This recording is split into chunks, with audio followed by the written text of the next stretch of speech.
민수기 33장. 모세와 아론의 지휘하에 부대별로 이집트에서 나온 이스라엘 자손의 여행 경로는 이렇습니다. 여호와의 명령에 따라 모세는 그들의 여행 경로의 각 출발점들을 기록해 두었습니다. 그들의 여행 경로는 출발점별로 이러합니다. 이스라엘 자손들은 첫째 달 15일에 라암셋에서 출발했습니다. 유월절 다음 날인 그날에 그들은 모든 이집트 사람들이 보는 앞에서 담대하게 떠났습니다. 반면 이집트 사람들은 그들 가운데서 여호와께서 치신 사람들, 곧 그들의 모든 처음 난 사람들을 땅에 묻고 있었습니다. 그렇게 해서 여호와께서는 그들의 신들에게 심판을 내리셨던 것입니다. 이스라엘 백성들은 라암셋을 떠나 숫곳에 진을 쳤습니다. 그들은 숫곳을 떠나 광야 끝에 있는 에담에 진을 쳤습니다. 그들은 에담을 떠나 바알스본 앞에 있는 비아히롯으로 방향을 돌려서 믹돌 앞에 진을 쳤습니다. 그들은 비아히롯을 떠나 바다 한가운데를 지나 광야로 들어갔습니다. 그들은 에담 광야에서 3일 동안 이동했습니다. 그러고는 마라에 진을 쳤습니다. 그들은 마라를 떠나 엘림으로 갔습니다. 거기에는 12개의 샘물과 종려나무 70그루가 있었습니다. 그들은 거기에 진을 쳤습니다. 그들은 엘림을 떠나 홍해 옆에 진을 쳤습니다. 그들은 홍해를 떠나 신광야에 진을 쳤습니다. 그들은 신광야를 떠나 독가에 진을 쳤습니다. 그들은 독가를 떠나 알루스에 진을 쳤습니다. 그들은 알루스를 떠나 르비딤에 진을 쳤습니다. 거기에는 백성들이 마실 물이 없었습니다. 그들은 르비딤을 떠나 신의 광야에 진을 쳤습니다. 그들은 신의 광야를 떠나 기브롯 핫다아와에 진을 쳤습니다. 그들은 기브롯 핫다아와를 떠나 하세롯에 진을 쳤습니다. 그들은 하세롯을 떠나 림마에 진을 쳤습니다. 그들은 림마를 떠나 림몬 베레스에 진을 쳤습니다. 그들은 림몬 베레스를 떠나 림나에 진을 쳤습니다. 그들은 림나를 떠나 리사에 진을 쳤습니다. 그들은 리사를 떠나 그엘라다에 진을 쳤습니다. 그들은 그엘라다를 떠나 세벨산에 진을 쳤습니다. 그들은 세벨산을 떠나 하라다에 진을 쳤습니다. 그들은 하라다를 떠나 마켈롯에 진을 쳤습니다. 그들은 마켈롯을 떠나 다핫에 진을 쳤습니다. 그들은 다핫을 떠나 데라에 진을 쳤습니다. 그들은 데라를 떠나 미가에 진을 쳤습니다. 그들은 미가를 떠나 하스모나에 진을 쳤습니다. 그들은 하스모나를 떠나 모세롯에 진을 쳤습니다. 그들은 모세롯을 떠나 브네야 아간에 진을 쳤습니다. 그들은 브네야 아간을 떠나 홀하깃갓에 진을 쳤습니다. 그들은 홀하깃갓을 떠나 욥바다에 진을 쳤습니다. 그들은 욥바다를 떠나 아브로나에 진을 쳤습니다. 그들은 아브로나를 떠나 에시온 게벨에 진을 쳤습니다. 그들은 에시온 게벨을 떠나 신광야 곧 가데스에 진을 쳤습니다. 그들은 가데스를 떠나 에돔 땅의 끝에 있는 호르산에 진을 쳤습니다. 여호와의 명령을 따라 제사장 아론이 호르산에 올라가서 죽었습니다. 때는 이스라엘 백성들이 이집트에서 나온 지 40년 되는 해 5째 달 1일이었습니다. 호르산에서 죽을 때 아론의 나이는 123세였습니다. 가나안 땅 네게부 지방에 살고 있던 가나안 사람 아라세 왕은 이스라엘 백성들이 오고 있다는 소식을 들었습니다. 그들은 호르산을 떠나 살모나에 진을 쳤습니다. 그들은 살모나를 떠나 분온에 진을 쳤습니다.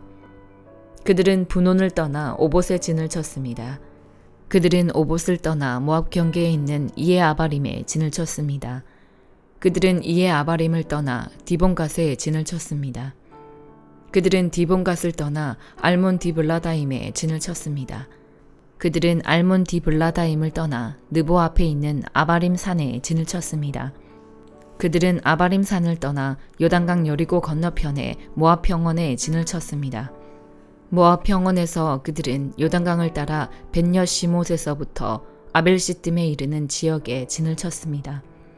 요단강 여리고 건너편에 모압 평원에서 여호와께서 모세에게 말씀하셨습니다. 이스라엘 백성들에게 말해 일러라. 너희가 요단강을 건너서 가나안으로 들어갈 때 그 땅에 살고 있는 모든 사람들을 너희 앞에서 쫓아내라.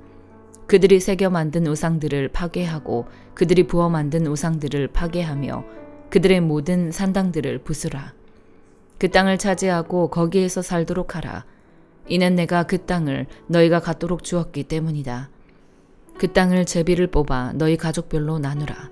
큰 가족에게는 많이 주고 작은 가족에게는 적게 주라. 각자 제비를 어떻게 뽑든 간에 그 뽑은 대로 땅을 갖게 하라. 이렇게 해서 그 땅을 너희 조상의 지파대로 나누도록 하라. 만약 너희가 그 땅에 살고 있는 사람들을 너희 앞에서 쫓아내지 않으면 그 남은 사람들이 너희 눈에 가시가 되고 너희 옆구리에 바늘이 될 것이다. 그들이 너희가 살게 될 그 땅에서 너희를 괴롭힐 것이다. 그렇게 되면 내가 그들에게 하리라고 생각했던 대로 너희에게 하게 될 것이다. 시편 78편 1절에서 37절. 오 내 백성들아, 내 가르침을 들으라. 내 입으로 하는 말에 귀 기울이라. 내가 입을 열어 비유를 들고 옛날부터 전해오는 비밀스러운 일들을 말해주리라. 그것은 우리가 들어서 아는 것이고 우리 조상들이 우리에게 전해준 것이다. 우리가 그것들을 자녀들에게 숨기지 않고 여호와께서 하신 훌륭한 일들과 그 능력과 그분이 하신 놀라운 일들을 다음 세대에 전해줄 것이다. 그분은 야곱을 위해 계명을 세우시고 이스라엘을 위해 율법을 정하셔서 우리 조상들에게 그것을 자녀들에게 가르치라고 명령하셨다. 그래서 다음 세대가 그것을 알고 아직 태어나지 않은 자녀들까지도 그것을 알며 또 그 자녀들에게도 전하도록 하셨다. 그러면 그들이 하나님을 의지하고 그분이 하신 일들을 잊지 않으며 오직 그 계명을 지킬 것이고 그 조상들처럼 고집세고 반항적인 세대가 되지 않을 것이다. 그들의 마음은 하나님께 바르지 못했고 영으로도 하나님께 신실하지 못했다. 에브라임의 자손들은 무장해 활을 지니고 있었지만 전투하던 날에는 뒤로 물러나고 말았다. 그들은 하나님의 언약을 지키지 않았고 그 율법대로 살기를 거부했다. 그들은 하나님께서 하신 일들과 자기들에게 보여주신 그 놀라운 일들을 다 잊어버렸다. 그분이 이집트 땅 소환 들판에서 그들의 조상들이 보는 앞에서 일으키신 기적을 잊은 것이다. 바다를 가르고 물을 벽처럼 세우셔서 그들을 그 가운데로 지나가게 하신 것을 말이다. 그러고 나서 하나님께서 낮에는 구름으로 밤에는 불빛으로 그들을 인도하셨고 광야에서 바위를 쪼개 바닷물만큼 많은 물을 주셨으며 바위에 쪼개진 틈에서도 시내를 내어 강물처럼 흐르게 하셨다. 그러나 그들은 광야에서 지극히 높으신 분을 성나게 함으로써 더더욱 하나님께 죄를 지었다. 그들은 욕심껏 음식을 구하면서 의도적으로 하나님을 시험했다. 하나님께 이런 못된 말을 했던 것이다. 하나님께서 과연 광야에서 음식상을 준비하시겠는가? 보라, 하나님이 바위를 치셨더니 물이 흘러나와 시내가 줄줄 넘쳤는데 과연 빵도 주실 수 있겠는가? 백성들에게 고기를 마련하시겠는가? 여호와께서 그 말을 듣고 몹시 진노하셨다. 야곱을 향해 불이 붙었고 이스라엘을 향해 진노하셨다. 그들이 하나님을 믿지 않았고 그 구원을 의지하지 않았기 때문이다. 그런데도 그분은 저 높이 있는 구름에게 명령하시고 하늘 문을 열어 만나를 비같이 내려 하늘의 곡식을 그 백성들에게 주셨도다. 그래서 사람이 천사의 빵을 먹게 된 것이다. 그것도 충분히 먹을 만큼 보내주셨다. 그분은 하늘에서 동쪽 바람이 불게 하시고 능력으로 남쪽 바람을 보내셨다. 그분은 먼지가 일듯 그들에게 고기를 내려주셨는데 그것은 바닷가의 모래알처럼 많은 새들이었다. 그분은 새들이 그 진영 안에 그들이 사는 곳에 떨어지게 하셨다. 그리하여 그들은 배부를 때까지 실컷 먹게 됐다. 하나님께서 그들이 욕심 부린 대로 주신 것이다. 그러나 그들은 그 욕망을 벗어던질 줄 몰랐다. 그 음식이 아직 그들의 입속에 있을 때 하나님의 진노가 그들에게 닥쳤다. 하나님께서 그들 가운데 가장 살찐 사람들을 죽이시고 이스라엘의 청년들을 뽑아내 죽이신 것이다. 이 모든 것에도 그들은 여전히 죄를 지었고 하나님의 놀라운 일들을 보고도 믿지 않았다. 그리하여 하나님께서는 그들에게 헛된 날들을 보내게 하셨으며 그들의 세월을 고통스럽게 끝나게 하셨다. 하나님께서 그들을 죽이시자 그들은 그때서야 하나님을 찾았고 다시 간절하게 하나님께 마음을 돌이켰다. 그제야 그들은 하나님이 그들의 반석이심을, 지극히 높으신 하나님이 그들의 구속자이심을 기억했던 것이다. 그러나 여전히 입만 놀릴 뿐 혀로는 거짓말을 했다. 그 마음은 하나님께 충성되지 못했고 하나님의 언약에 성실하지 못했다. 이사야 25장. 여호와여, 주는 내 하나님이십니다. 주께서 오래전에 계획하신 놀라운 일들을 변치 않고 신실하게 이루셨으니 내가 주를 높이고 주의 이름을 찬양합니다. 주께서 성읍을 돌무더기로 만드셨고 튼튼한 성곽을 폐허로 만드셨으며 이방 사람의 요새는 더 이상 성읍이라고도 할 수 없게 만드셨으니 그 성읍은 결코 재건될 수 없을 것입니다. 그러므로 강한 민족이 주께 영광을 돌리고 포악한 민족들의 성읍이 주를 두려워할 것입니다. 주께서는 약한 사람들에게 요새가 되시고 고생하는 빈민들에게 요새가 되시고 폭풍우를 피할 피난처가 되시며 폭염을 피할 그늘이 되십니다.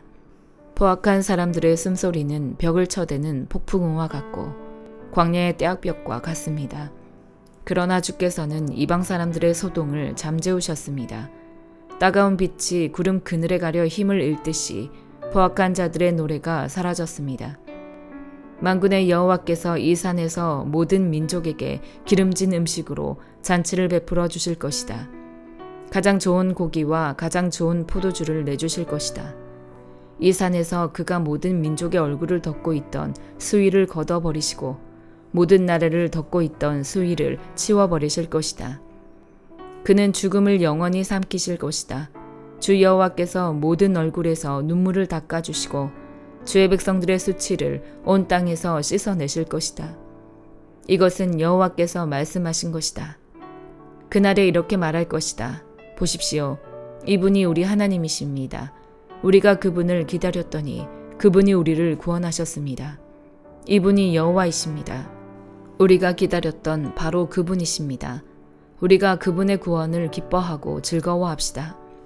여호와의 손이 이 산에 머물겠지만 모압은 지푸라기가 거름 속에서 짓밟히듯 그 아래에서 짓밟힐 것이다. 마치 헤엄치는 사람이 양손을 뻗어 헤엄치듯이 그가 그 속에서 양손을 뻗겠지만 하나님께서는 능숙하게 휘젓는 그의 손을 내리누르시고 그들의 교만함을 꺾으실 것이다.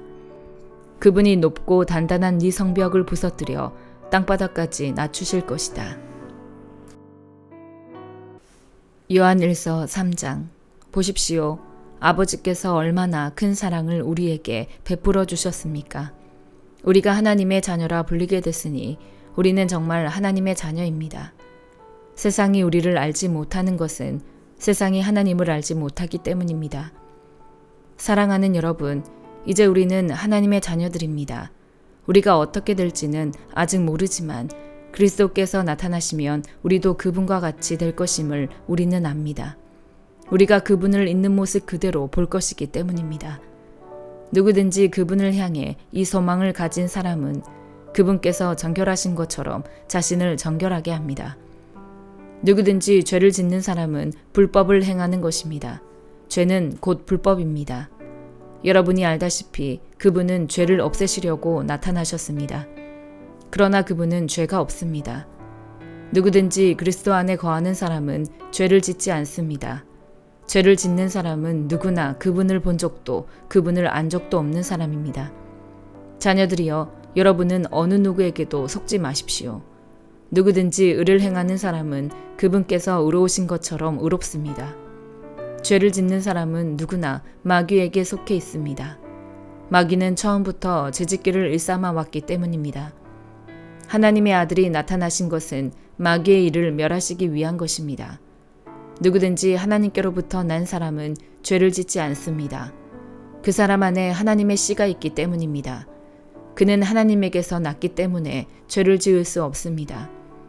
이로써 하나님의 자녀와 마귀의 자녀가 분명히 드러납니다. 누구든지 의를 행하지 않는 사람이나 자기 형제를 사랑하지 않는 사람은 하나님께 속해 있지 않습니다. 여러분이 처음부터 들은 소식은 이것인데 곧 서로 사랑하라는 것입니다. 우리는 악한 자에게 속해 자기 동생을 죽인 가인처럼 되지 말아야 합니다. 대체 왜 가인이 동생을 죽였습니까? 그것은 자기의 행위는 악하고 동생의 행위는 의로웠기 때문입니다. 형제들이여, 세상이 여러분을 미워하더라도 이상하게 여기지 마십시오. 우리가 알다시피 우리는 죽음에서 생명으로 옮겨졌습니다. 이것을 아는 것은 우리가 형제를 사랑하기 때문입니다. 사랑하지 않는 사람은 죽음에 머물러 있는 사람입니다. 누구든지 자기 형제를 미워하는 사람은 살인자입니다. 여러분이 알다시피 살인자는 누구든지 그 안에 영생을 소유하지 못한 사람입니다. 예수 그리스도께서는 우리를 위해 자기 목숨을 내놓으셨습니다. 그래서 우리가 사랑을 알게 됐습니다. 그러므로 우리도 형제를 위해 우리 목숨을 내놓는 것이 마땅합니다. 누구든지 세상 재물을 갖고 있으면서 자기 형제나 자매의 궁핍함을 보고도 도와줄 마음이 없다면 어떻게 그 사람 안에 하나님의 사랑이 있다고 하겠습니까? 자녀들이여, 우리가 말과 혀로만 사랑하지 말고 행동과 진실함으로 사랑합시다. 이렇게 행해야 우리가 진리에 속한 줄을 알고 하나님 앞에서 확신을 갖게 될 것입니다. 혹시 우리 마음에 가책을 받는 일이 있다 할지라도 우리가 확신을 가져야 하는 것은 하나님은 우리의 마음보다 크시고 모든 것을 아시기 때문입니다. 사랑하는 여러분, 만일 우리 마음에 가책받는 것이 없다면 우리는 하나님 앞에서 떳떳하고 우리가 구하는 것은 무엇이든지 하나님에게서 받습니다. 우리가 하나님의 계명을 지키고 하나님 앞에서 기뻐하시는 일을 행하기 때문입니다. 하나님의 계명은 이것이니 곧 하나님의 아들 예수 그리스도의 이름을 믿고 하나님께서 우리에게 계명을 주신 대로 서로 사랑하라는 것입니다. 하나님의 계명을 지키는 사람은 하나님 안에 있고 하나님은 그 사람 안에 계십니다. 하나님께서 우리에게 주신 성령을 통해 하나님이 우리 안에 계시는 것을 압니다. 아멘.